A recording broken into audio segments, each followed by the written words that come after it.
আপনি চুরি করছেন, ক্ষমা পেয়ে যাবেন। আপনি ভুল করছেন, ক্ষমা পেয়ে যাবেন।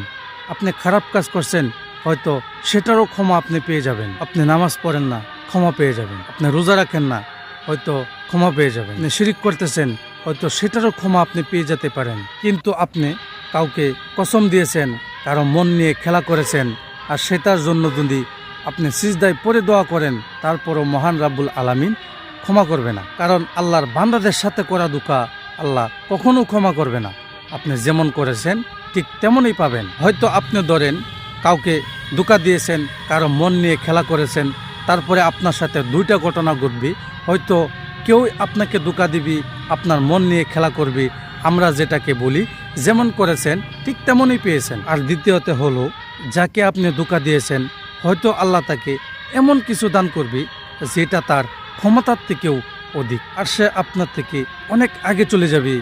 আর আপনি এটাই ভাববেন যে আমি তার সাথে কেন এমন কাজগুলি করলাম। আর আমরা মানুষের তো এটাই অভ্যাস, দ্বিতীয় জনের ভালো দেখে আমরা নিজেরাই থাকতে পারি না। কিন্তু আজকে আপনি চিন্তা করেন, আজকে আপনি যা লাগিয়েছেন কালকে আপনার ওটাই কাটতে হবে।